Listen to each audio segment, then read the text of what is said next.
What up, though? Let's here, chill with me. Wake y'all asses up. Wake up. What we doing today? I'm not an omelet person. My wife might be into omelets. I'm thinking maybe fuck it, French toast again. We doing French toast. Hey, that's the shit. It's French toast, pancakes, then waffles. Do not ever listen to Nico on food because he doesn't cook. All right, he don't know shit. All right, shout out to my guy though. But anyway, good morning, Battle Rap. Good morning, Battle Rap World, man. Here to talk about a few things. No guests, nobody special pulling up. It's just me and you, the people. All right, so we're gonna rock this thing out for a little bit. Gonna get right to it, not wasting y'all time. Hope y'all have safe travels if you guys are commuting right now and listening to this. If you're at the home, if you're at home chilling, still be safe. Still be safe. Be safe everywhere you at. But we're gonna get right into it. Obviously, over the weekend, UM4 proceeded. You see what? What you see? You see 8 names. But unfortunately, one of the contestants had to go away, leave the tournament. It was unforeseen for everybody, including him. We're talking about Piranha. Not going to get into that. That's personal. You want to holler at him, holler at him. I only addressed it one time because it happened right as I was closing my show on caffeine, and I was just stunned because I thought maybe am I following the troll post or because it was on Facebook? So reported that, but I reached out to him, let him know that I wish him well. Not for battle rap purposes, just as a person. Hope everything gets sorted out and he's back on his feet with his son that I can tell he cares a lot about. You know what I mean? So real life shit. So he had to get out of the tournament. Real name Brandon advances to the next round. And so we were stuck with 3 battles, 6 contestants, and we had to see who was going to come out on top, right? So things kicked off with a big time battle. It was battle of the night, clearly. We had Kid Slade, who was one of the heavy favorites. He might be, I don't know if he's a people's champ, but he's definitely, I would say, like the I would say he's probably the battlers champ. Like the battlers fuck with him heavy. I mean, Geechee himself said it. Like that's my dog going crazy. He said it himself that he is one of these guys that it just translates with. His stuff translates to him. He resonates with that. A lot of MCs feel like that too. So even excuse me, even if he isn't the people's champ, he's like the battlers champ. Like they rock with dude. MVP was an overwhelming underdog. I didn't check percentages on votes and all that to see by the discrepancy, how much of a discrepancy it was. But I'm sure it was a big amount. And it was a mix between what Kid Slade did and some of the lines he had and what people felt that MVP didn't do. And this is what's dangerous. This is what's dangerous about judging people off a first time watch. Because a lot of you guys are seeing MVP and a lot of these other gentlemen for the first time. Me having the privilege of really giving a fuck about this culture and not just waiting on these guys to only jump into my rear view or in my front view in my tunnel when they get on a big league. I don't wait. That's the problem with a lot of you so-called hardcore battle rap fans. You guys are reactive and not proactive. I'm out here searching for some talent. You know what I'm saying? Like I got a league or something.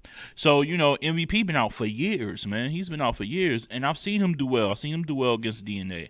I've seen him against Chilla Jones. I've seen him on RBE a few times. So I knew, like, this is nowhere near his best. And he wasn't bad in last week. He just didn't really say anything memorable, in my opinion. And also, we never took into account how the judges felt because maybe 2, it might have been Tone Bro and Gaddis felt like he did good and the crowd was asleep. They acknowledged that his material was good. So the perception of him going into this battle, I felt was undeserved. And Slade had a strong first, and it was matched. The energy, the bars, the haymakers, everything. Because Slade did everything you need to do in the first round. In the first round of a battle, he set the tone. He definitely set the tone, and I'm like, ooh, it's like Kid Slade still ain't playing. Yeah, I ain't playing. You heard me, huh? Y'all ain't playing. Y'all don't remember 50 Cent. Y'all don't remember 50 Cent in his prime. Y'all remember songs like that. Anyway, uh, he wasn't playing, bro. And then right after that, MVP went, and I felt like he had maybe 3 haymakers in a row. It's kind of crazy what he was saying to Kid Slade. It was crazy. It was crazy. And around that I thought wasn't really that beatable, he beat it by a nice margin, in my opinion. And he was off to the races. The second round was another dope back and forth that you could give MVP because he had some moments in there, particularly like the impersonation right off the rip to open up his second round that caught everybody's attention because it was something different. It was something playful. Everybody's going to gun bar and dope bar you to death in this setting. But to bring some humor, some comedic relief was dope and refreshing. I still gave Slade that round. I thought Slade was just so potent. But I think that's where it stopped for Slade. I felt like he wrote down. He didn't write uphill. He wrote like reverse. Like his first was his strongest, his second was his second strongest, his third was his lightest. MVP, I could say the same for as well, but the difference is his third just felt a little more polished, a little more well put together, and it was longer. Like Kid Slade I feel like he cut his round short, or maybe not cut his round short. Maybe that's all he put in his round. The judges kind of went with that, and they gave the battle to MVP, who was actually my pick going into this battle when a lot of people, that damn Perkins, telling me I was nuts. It was going to be Slade body bag, and that just wasn't the case, man. You gotta know this shit, man. You gotta really, you gotta really follow these brothers to really kind of get a better gauge, and not just base everything solely off of what happened 2 weeks prior. After that, the next battle was the one. And I ain't saying the one because it was like the most anticipated because you feel like they're the most talented. It was the one just based off of who is involved and the whole tired narrative of being forced on us. And when I say that, y'all know who I'm talking about. The one and only Next went against Bowles, the Bambino, in a battle that had its moments. It wasn't the best. Again, Slade and MVP was clearly the battle of the night, but this one was the second best, and I can say that comfortably. And Bowles came out, Bowles came out strong. I thought he was confident, and I thought he was aggressive, and he was really trying to make a statement. But the problem with him is I think sometimes you could be a little too charged up. Because I don't think every time someone slips or chokes or stumbles is because they just suddenly forgot their material. I just think adrenaline overtakes them and they lose their placement, and it takes them a minute to calm down, decompress, and get that shit back. And I believe it was the second round where that happened to Bowles, and that potentially cost him the battle, because by all accounts, I feel like people think the first was kind of close and the third was kind of close. I personally gave the battle to Next. I walked into this predicting Next would win. I thought Next first round was just as strong, in my opinion. And I'm a person who can ignore gas. Was there gas on certain lines? Sure. Does that mean the line was not fire? No. They don't have to be like, oh, gas doesn't just apply to weak lines. Hello, people. So I might be listening to something like, oh, that's fire. But that might be all I say. Like, oh, that was fire. Somebody who's gassing the line that I think is fire might go, oh my God, take off their hat and slam it. That's gas. But the line was still good. You get what I'm saying? He amplified it a bit. And there was some of that sometimes, but I don't. Who cares? The line was good. I'm not gonna not score a good line because somebody else reacted wild to it. I think we got to start learning how to separate ourselves from that. I thought he had some nice lines. I think the professionalism in Next comes in how he works the platform, how like the stage presence to he when he walks around you, when he's like really close up to the camera, when he's looking back, like he just knows where the camera like you can. That's what I'm saying. He's not new.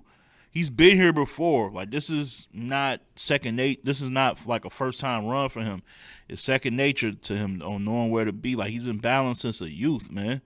So I thought he won the battle, and I thought Bowles had a chance if he was just much more cleaner to potentially steal this battle. Like I don't remember any of the judges having a 30 piece. Maybe one. I do think maybe one had a 30, but I don't see that.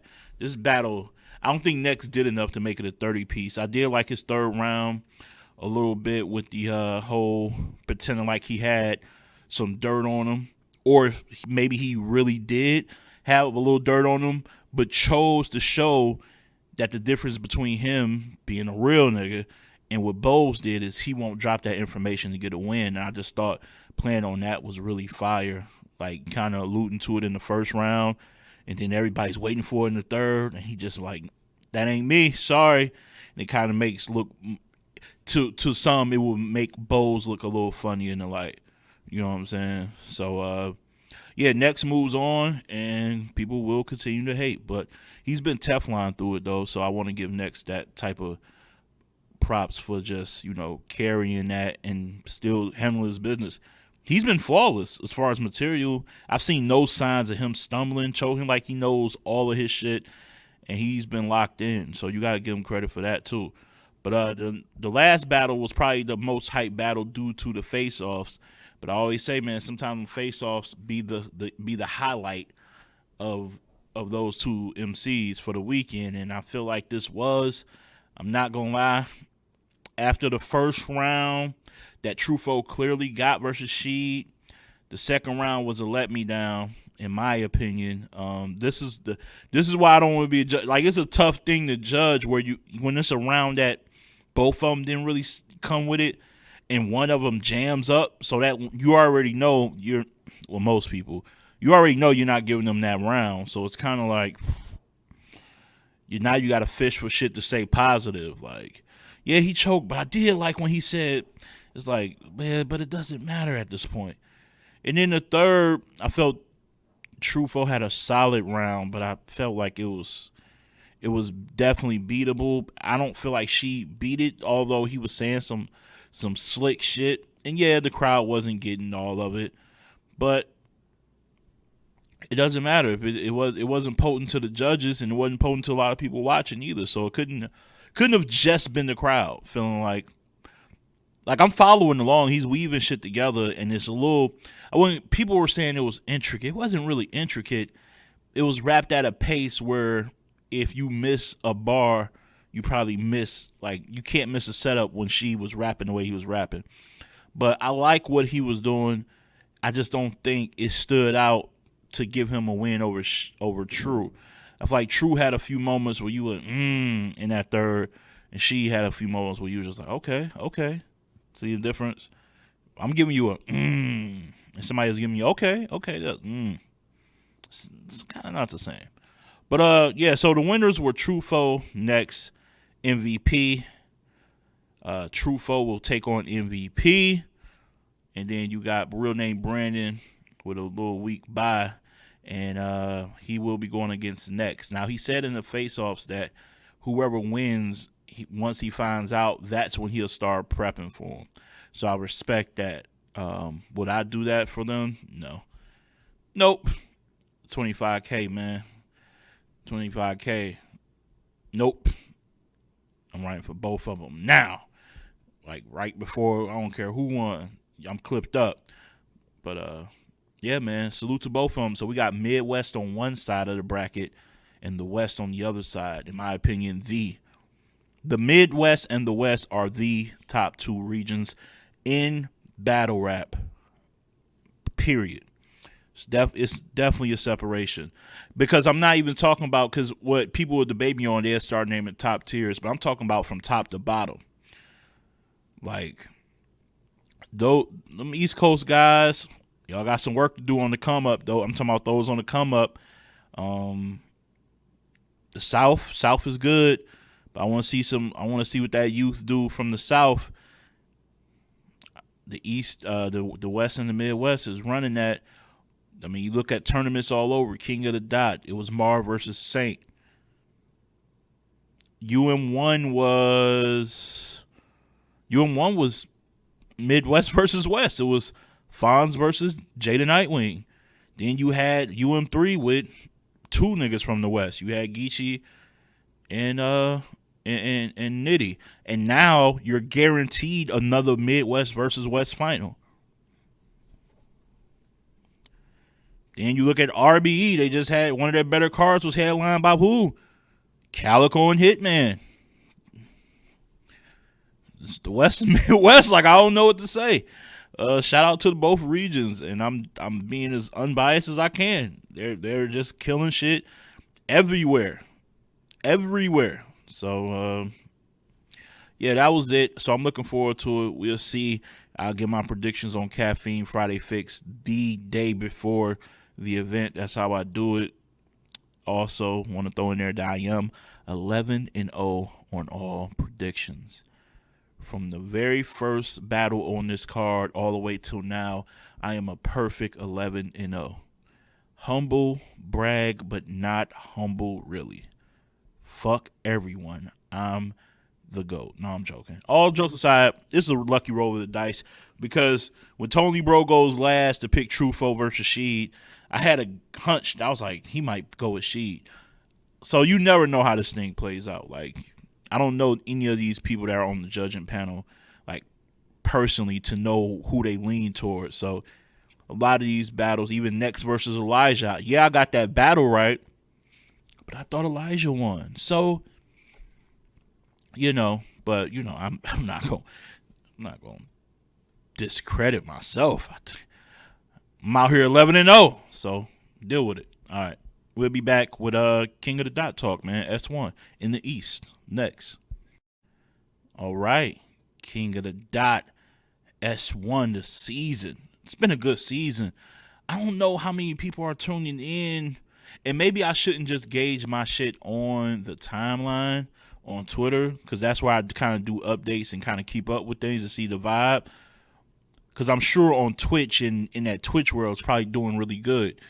But I guess the energy, I don't feel like it's there like it should be. They are putting on some really good battles over there. Really good battles. I don't know. Me and Nico had a talk, and I wish I would have recorded that and put that on YouTube.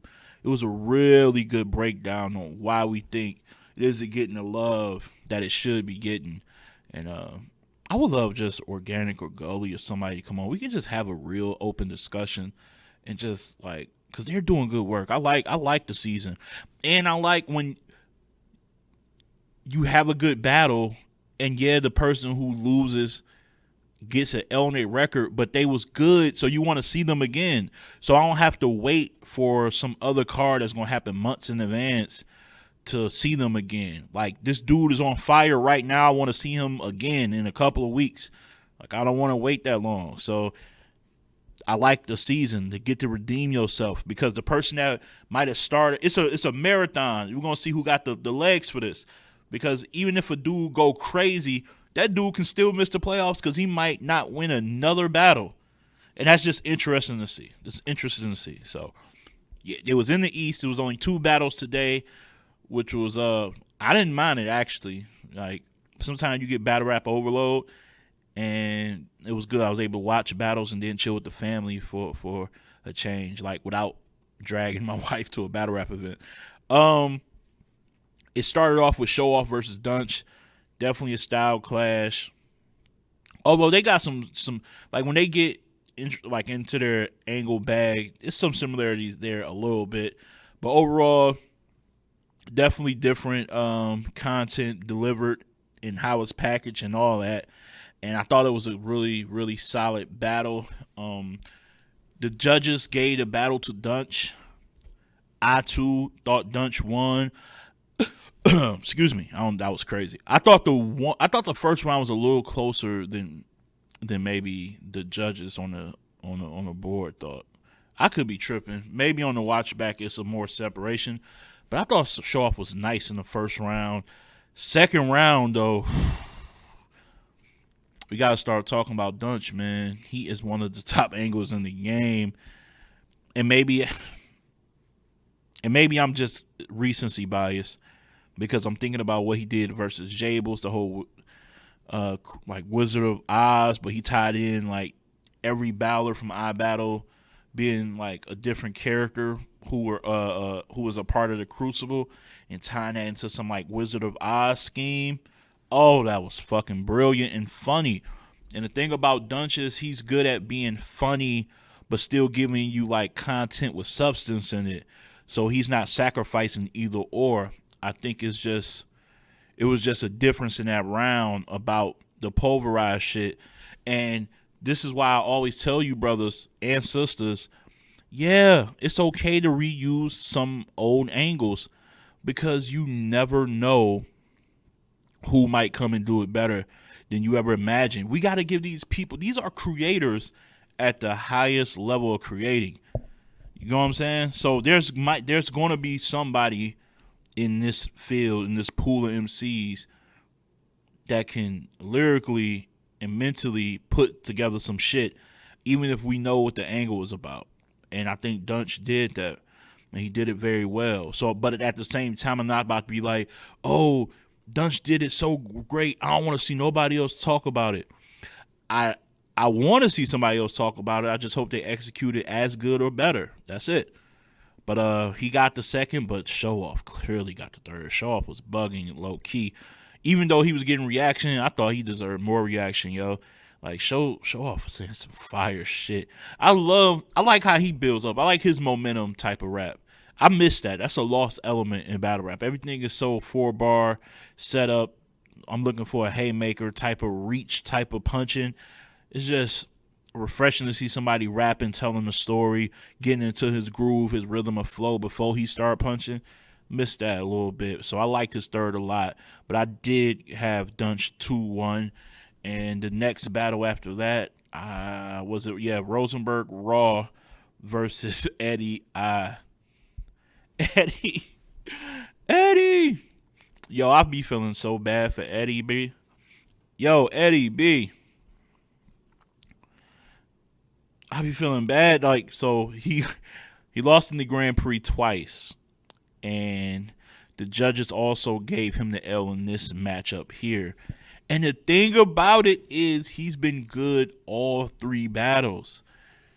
It just so happens that these other dudes who, for whatever reason, they have strong, except for So Severe. I don't think, was that So Severe he went against? I don't think he won that battle. So let me not get too crazy. But some of these guys are just coming with stellar performances, and Rosenberg Raw was no exception. I guess we've kind of forgot what small room Rosenberg is like. I remember him on the Block City and like some of the grassroots leagues in PA. I remember seeing him on YouTube getting crazy, and he kind of got back in that bag with that flow, with that delivery. And he can be funny in his own way. It's like I'm saying something funny, but I'm not like smiling about it, and I'm not being silly with it. I'm being serious on how I feel, but I'm delivering it in a funny way. And all three rounds I thought was really good. So when a dude is good all three rounds, it's very likely for him to get 2 out of 3. Eddie started out a little slow. Second and third were strong, though. I think I gave him the third, if I'm not mistaken. But he also was a little, like, slight. If I'm just nitpicking, he just be a little choppy, a little stumbling over a few words. So where he had to double back real quick. And I don't know what's missing with him, because it's like he's good, but he's also just good enough to get beat by, I wouldn't say almost everybody, but damn near Like I would have. It's weird because looking at that matchup, I would skill set wise, I would pick Eddie. I didn't do predictions for this, but I probably would have picked Eddie because I just felt he's more well rounded. He's funny. He can rap. He can, punches is good. Pulls from different references, which I always love. But that shit didn't matter. It was like vet moves that Rosenberg Raw was pulling. Like when soon as Eddie gets done rapping, he ain't let nobody clap for him or nothing. He getting right into his round. Not trying to punch for punch with him, slowing the pace down a bit, dragging some shit out, then hitting you with a punch that's heavy. Like he really wrote like a vet should write for somebody like an Eddie I, and I thought that kind of was a telling factor in that battle. But Eddie gonna smoke some people, bro. Eddie got to be tired of this shit.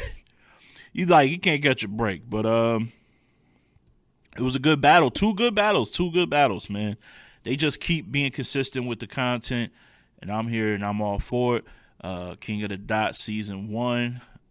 It just keeps getting better, and I expect as the stakes get higher, like once they go through the cycle of everybody being either 1-0 or 0-1, by the time all of these MCs get to 3 or 4 battles in, that's when I think we're gonna really see who's cut for this, because you're gonna have some dudes needing one more win to make it to the playoffs, and maybe they're battling the dude that's right ahead of him. So you're gonna really see people try to write their ass off towards that.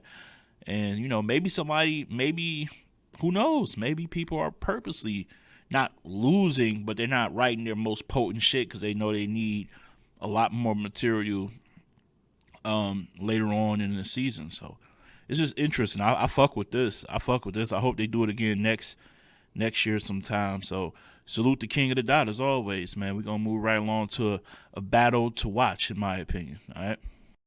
Yes. Battle to watch.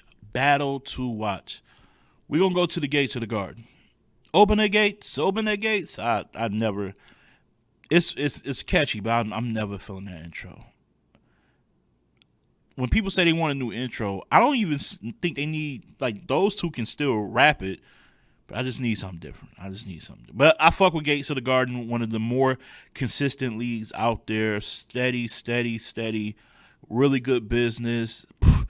Dre Dennis, you'll see him on his own car like 4 times in a weekend. It's just phenomenal work, man. I don't know how he does it, but he does it. And this battle dropped a minute ago, and I had it as a watch night battle, but something wild happened, so I stopped watching it with the people on caffeine. Ended up just watching it by myself, and it was a good battle, and it features one of, like I said, the battler's favorites in the UM4 tournament, who just got eliminated, Kid Slade. He battled a vet in Johnny Alcatraz. Yes, that Johnny Alcatraz. Yes, if y'all must have forgot, like Roy Jones, he was one of those really good punchers with a lot of promise. But I must admit, he was most notably famous for, to the masses. Johnny, if you listen, don't get mad at me. I'm just telling you, when I bring your name up, they immediately say, oh, is this the guy? And I got to be like, yeah, him. I'm saying it from that standpoint. Yes, he was the guy that Ill Will went against. And kind of got rid of in that PG battle at Black Star years ago, that kind of made Ill Will a household name overnight, pretty much, along with winning the tournament. The UFF tournament, the whole tongue ring angle and shit like that with Mook in there. That's him. And he also did battle Clean Paper in one of the more unique ways I've seen somebody win, where they let you rap. This one rounders, them dudes who would like pay you to battle, or their league would make you come out and pay because you're like the top tier guy, and they'll pay you to come out and battle one of their gunners. And they're loading the clip with their best shit. Because Johnny Alcatraz in that battle was good. But he rapped it felt like he rapped 5 more minutes longer than Clean Paper did. Clean Paper rapped about 5 minutes and 45 seconds to his 10 minutes. And still got him out of there. That's like a infamous battle, guy. Go check it out. I believe it was on Block City. I could be tripping. Clean Pepper versus Johnny Alcatraz. But this Johnny Alcatraz was back, and he was good. And I thought Kid Slade was good too. It was kind of like giving you a glimpse of what he could do. And in this setting, in the Gates of the Garden setting, where people just want to hear bars, they don't care about the tier, they don't care if you was a vet or a new person, they're going to react accordingly. I think this was one to see. I really, really do, man. It's got nice replay value. If you like a puncher versus somebody who talking that G talk, that plug talk, because Slade likes to always mention, you will fuck with this battle heavy. Johnny Alcatraz versus Kid Slade on Gates of the Garden is my pick for this week's battle to watch. All right, done. And that's the show. I want to say thank you all for tuning in. Also, if you didn't know, I was a part of New Era Podcast, pretty popular here on YouTube for battle rap. Fat Boy, Freddie, and Dutch KIB were great hosts, great hospitality. They had myself along with Nico, the voice of the West, Nico TV, on, and we had a good time, man. We talked about it all, pretty much about UM4. And subscribe to their channel. Is on YouTube. I'm pretty sure a lot of you are already, but just in case you aren't, go subscribe. That should be dropping soon, either today, tomorrow, sometime this week. And also keep it locked on this channel, man. I got a LL Cool J interview coming up. Fonz will be on this week, and you never know what else, man. So keep it here. Appreciate y'all. Have a good rest of your morning. As always, keep it battle rap. Peace and love.